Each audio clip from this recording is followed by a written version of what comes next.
Սկանչելի բան է, սպիրկայ եմ, որքան որ հասկնակ, երազայնոր է, սկանչելի է, շնորհավոր ենք մեր բոլորին։ Վստահում եք, հավատում եք այսօրվա բանակին, խաղաղության գործընթացին, կառավարությանը։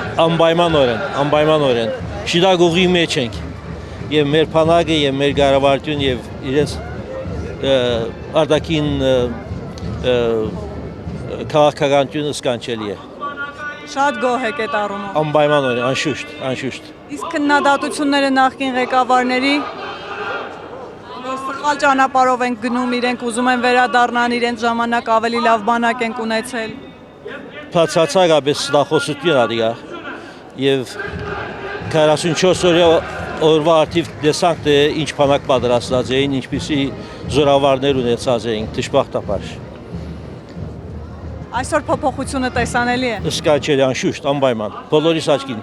Մի անգույր պետք է լաչ տեսնելու համար։ Բայց դժբախտաբար մեր երկրի մեջ թե գույրեր կան, թե գույր ձևացողներ կան, այդպես որ Փառք Աստծո, որ վերջապես ունեցանք ճիշտ անձը մեր կառավարության գլխում, որ երկիր շիդակ ուղի մեջ դրավ։ Այսօր արդյալ արդեն նախագահ Թրամփն շնորհավորական խոսքով ուղղած էր իրեն, ասելով, որ իմ լավ բարեկամ և լավ առաջնորդ, երբ որ աշխարհի թիվ 1 անձը այդպես քովափալական խոսքով մեր վարչապետի մասին կխոսի, բոլորս պետք է որ ավելի զգուշ լինենք մեր քննադատությունների մեջ։ Եվ դուք ներգաղթյալ եք, ճիշտ եմ հասկանում, ներգաղթյալ եք, դուք վերադարձել եք հայրենիք։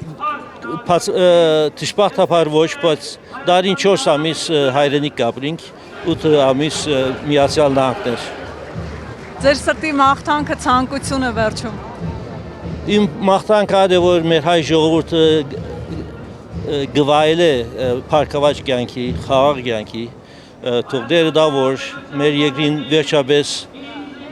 մեր գարմիրեն երկրորդ քույնը, որ գաբույտ է, գաբույտ խաղաղ երկինք մեր ժողովուրդը աշխատի, արարե, կործե, ստեղծագործե և լավ կյանք ապրի, և ոչ թե միան յոլա երթա, այլ փառքված կյանք ապրի։ Նիկոլ Փաշինյանի կառավարության օրոք դա հնարավոր է։ Անպայման, և մինչև հիմա ըստ մեր տեսածին միակ իր ժամանակն է, որ ադի հնարավոր արդեն լալու ջամփու վրա է և անպայմանորեն պիտի լա։ Առաջ ասված իհարկե Աստծո կամքով։